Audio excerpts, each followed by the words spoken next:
Collision theory का एक next question और ले लेते बेटा।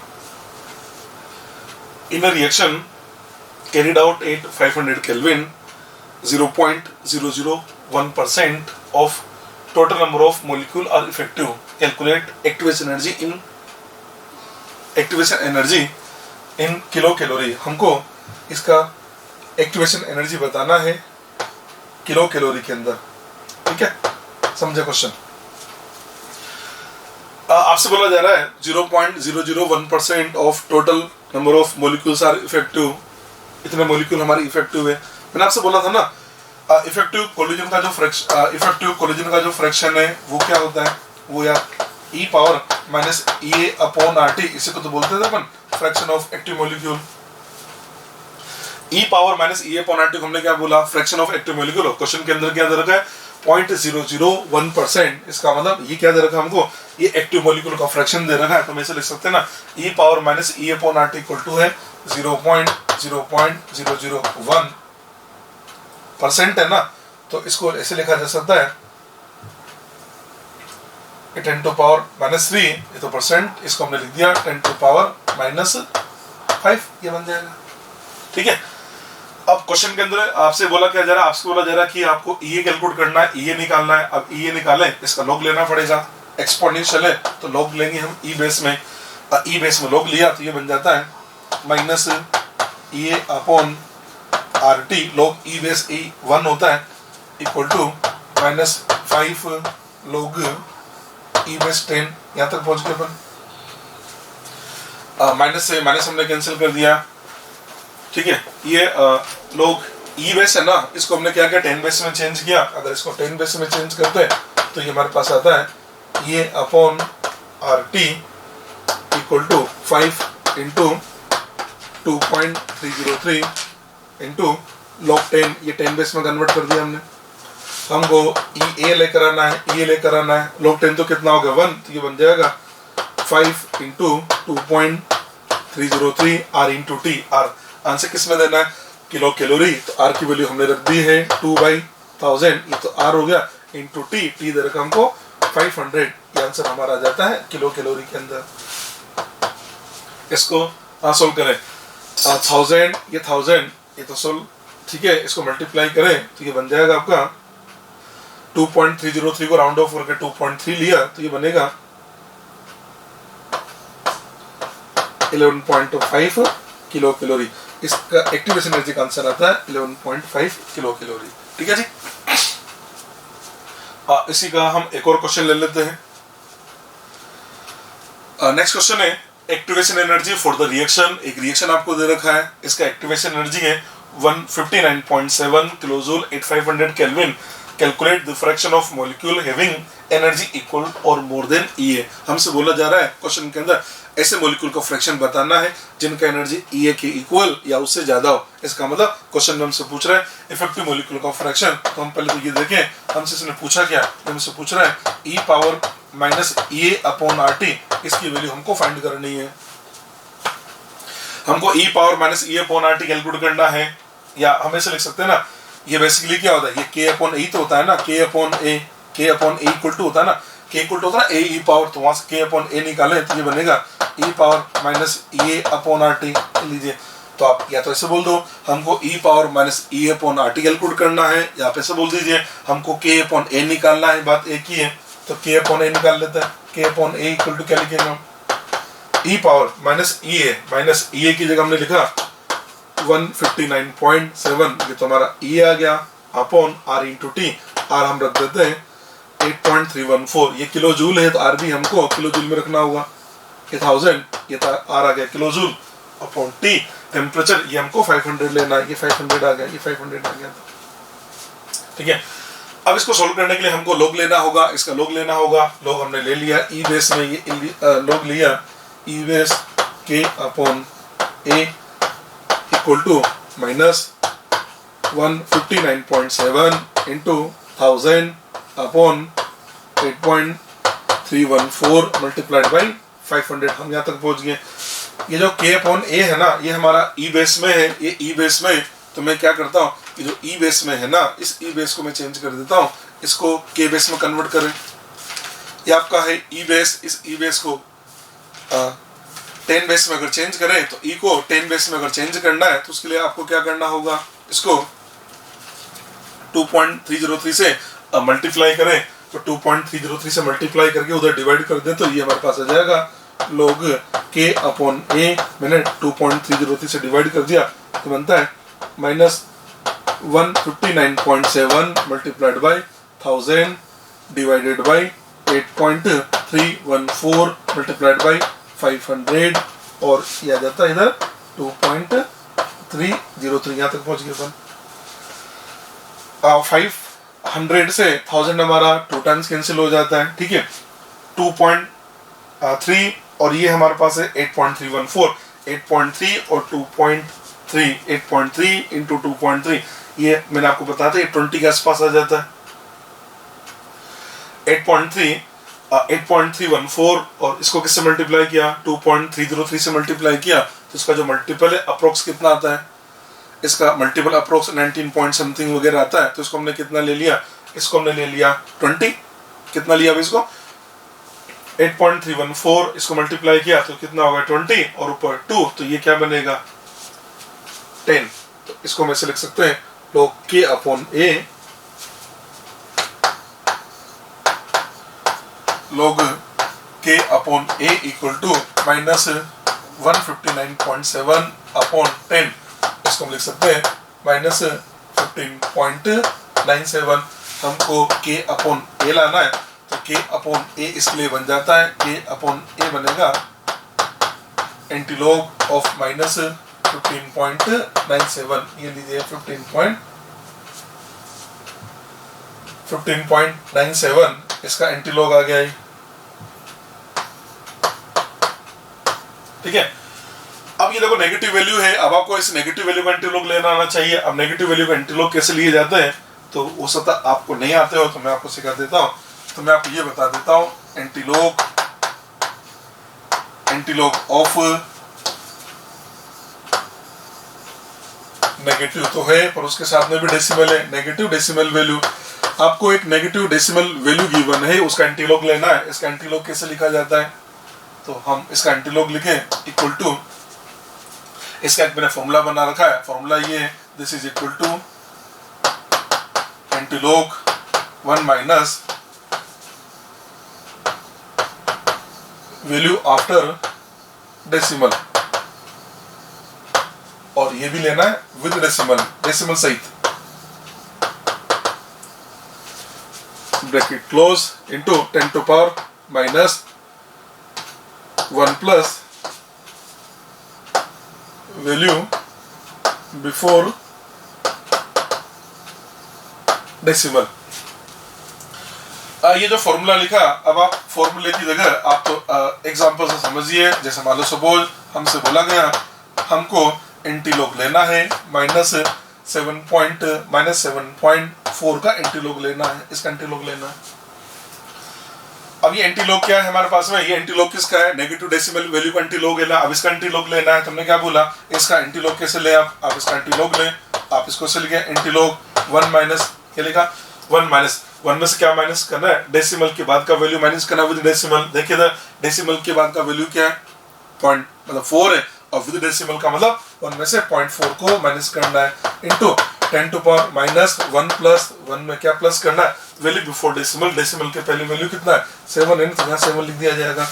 हम इसको से लिख सकते हैं ना, ये बन जाएगा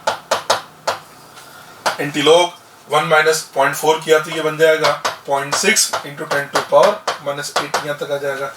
अब एंटीलॉग किसका है 0.6 का एंटीलॉग लेना है, एंटीलॉग ऑफ 0.6 log 2 होता है, सबको पता है log 2 होता है 0.30। log 2 कितना है तो मैंने log 2 कितना है, log 2 आपके पास होता है 0.30, तो हम बोल देंगे 0.30 का एंटीलॉग 2 आता है।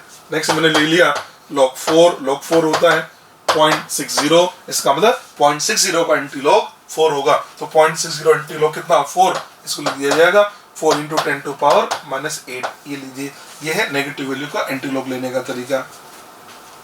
मान लो ये तो नेगेटिव वैल्यू है।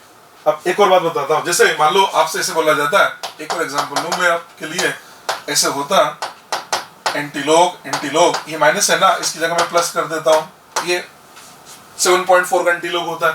इसका एंटीलॉग, अब देखो पहले जो मैंने एंटीलॉग सिखाया था वो नेगेटिव डेसिमल वैल्यू का था, अब पॉजिटिव डेसिमल वैल्यू है, इसका एंटीलॉग लिखा जाता है antilog of 7 into antilog of 0.4। आप इसको ऐसे लिखेंगे, ठीक है। एंटीलॉग ऑफ 7 तो 10 टू पावर 7 आता है। अब एंटीलॉग ऑफ 0.4 का एंटीलॉग कितना आता है, तो 0.4 ये जो होता है ना log 2.5 की वैल्यू आती है 0.4, इसका 0.4 आता है, ठीक है। तो एंटीलॉग ऑफ 0.4 की बात करें तो ये बनेगा 2.5, ये लीजिए इसका एंटीलॉग ऐसे आ जाता है।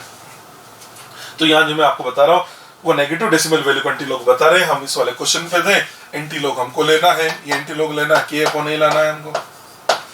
अब एंटीलॉग क्या है, यही नेगेटिव डेसिमल वैल्यू है, तो हम इसको कैसे लिखे, हम इसको ऐसे लिख देते हैं एंटीलॉग 1 में से 0.97 को माइनस करना है, ठीक है, इंटू 10 टू पावर -16 लेना होगा। आगे बढ़ जाते हैं, एंटीलॉग ऑफ 1 माइनस 0.93 ये बनेगा 0.07, उसको हम इससे लिख देते हैं antilog of 0.07 into 10 to power -16, ये लीजिए, ठीक है। अब बात हमारे पास आती है कि 0.07 का एंटीलॉग कितना होगा, तो log 1 कितना होता है। अब हमें पता नहीं कितना होता है, एक आइडिया से निकालते हैं log 1 कितना होता है। log 1 तो आपका 0 होता है। log 2 की बात करें तो log 2 हमारे पास में 0.30 होगा। इसका मतलब 0 का एंटीलॉग कितना हुआ, क्या ना, 0 का एंटीलॉग कितना हुआ, तो 0 का एंटीलॉग तो 1 हुआ, 0 का एंटीलॉग तो कितना होगा 1, और 0.3 का एंटीलॉग कितना हुआ 2, तो ये तो 0.07 है। 0.07 तो 0 से बड़ा है और 0.3 से कम है, इसका मतलब इसका एंटीलॉग 1 और 2 के बीच में कोई क्वांटिटी आनी चाहिए। अब हमें भी पता नहीं क्या है, सपोज मैंने मान लिया 1.2 है क्या, तो अपन एक काम कर लेते हैं ना, log 1.2 निकाल के देखिए log 1.2 कितना आता है, ठीक है। log 1.2 को अपन ऐसे लिख दे log 12/10, log 12 को क्या लिखा हमने 4 into 3, तो इसको मैं लिख सकता हूँ log 4 plus log 3 minus of log 10। log 4 होता है 0.60, log 3 होता है 0.48 माइनस 1, इसको सोल्व करें 1 पॉइंट ये आ जाता है भैया 0.08, तो 0.08 और 0.07 अप्रोक्स एक सेम ही है, तो हम ऐसे बोल सकते हैं इसका जो k/a है ना, ये हमारे पास आ जाता है 1.2 इंटू 10 टू पावर -16, और जो k/a है ये तो है e पावर -e/RT, इसको बोलते हैं फ्रैक्शन ऑफ एक्टिव मॉलिक्यूल। इस टाइप से इन क्वेश्चन को आपको सोल्व करना पड़ेगा, ठीक है जी।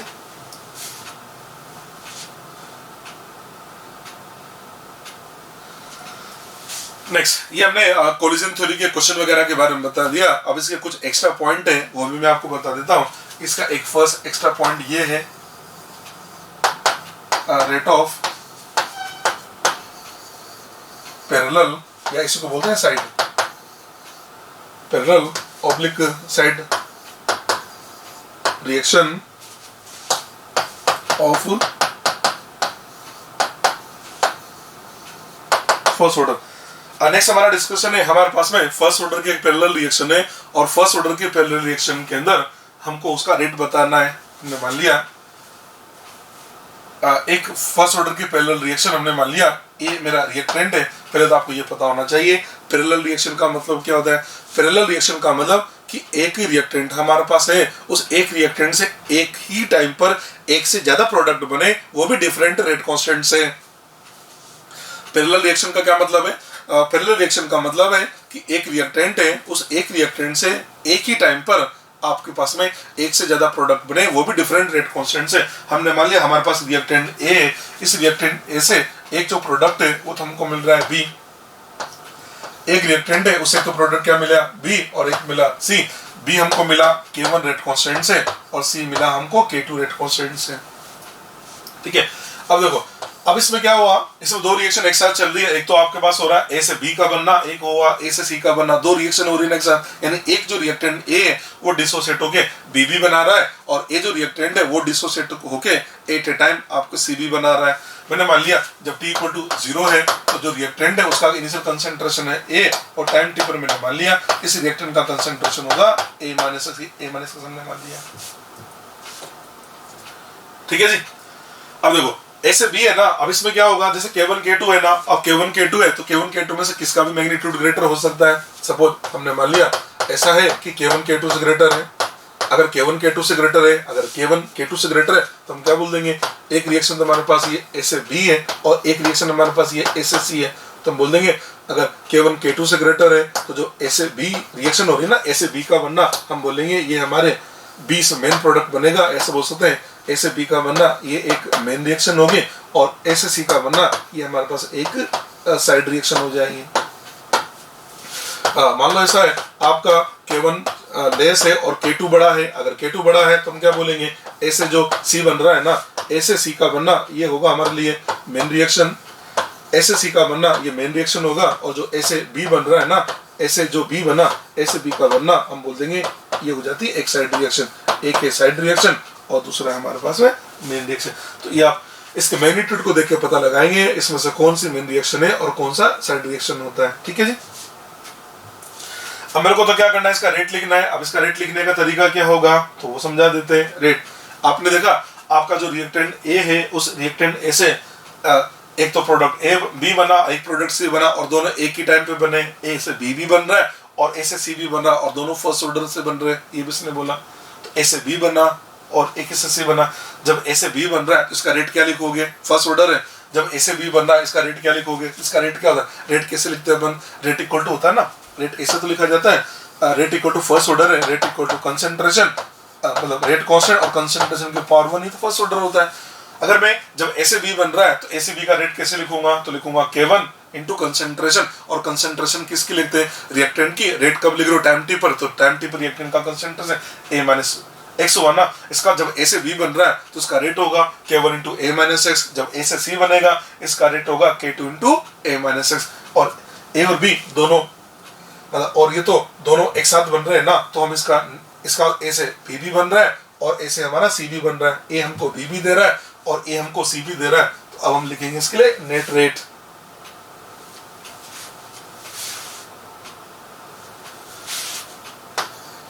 Net rate of reaction. अब आपको समझ में आ जाना चाहिए नेट क्यों लिखा, नेट इसलिए लिखा क्योंकि ए से बी भी बन रहा है और ए से सी भी बन रहा है, इसलिए हमने नेट रेट लिखा। और नेट रेट क्या लिखेंगे, इसका जाएगा ना, ए से बी बना तो K1 इंटू ए माइनस एक्स होगा और साथ में का मतलब प्लस करके ये बन जाएगा K2 इंटू ए माइनस एक्स, ये लिखेंगे। ठीक है, हम इसको ये भी लिख सकते हैं ना कि जो रेट है, रेट इक्वल टू क्या जाएगा, रेट इक्वल टू हमारे पास आ गया K1 प्लस K2 इंटू ए माइनस एक्स, ये इसका नेट रेट का फॉर्मूला आ गया।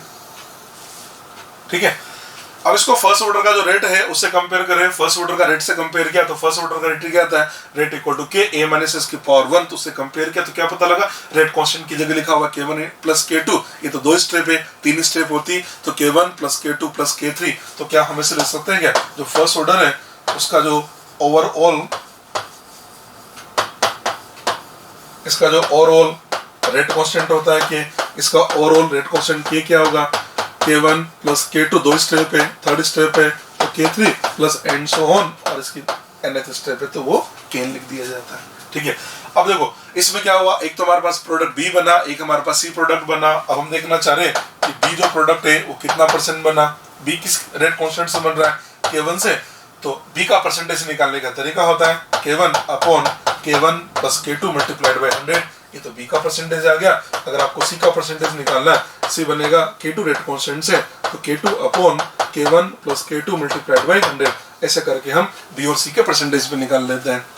और B और C का परसेंटेज निकाल के जिसका परसेंटेज ज्यादा होगा हम बोल देंगे इसका मेन प्रोडक्ट है, जिसका परसेंटेज लेस होगा उसके लिए बोल देंगे ये इसका साइड प्रोडक्ट होता है। ऐसे मेन और साइड प्रोडक्ट को आइडेंटिफाई किया जाता है। ठीक है जी, ये हमने आपको पैरेलल रिएक्शन का ऑर्डर लिखना सिखा दिया है। ठीक है, नेक्स्ट एक और एक्स्ट्रा पॉइंट है वो भी बता देता हूं, और वो पॉइंट हमारा ये है रेट ऑफ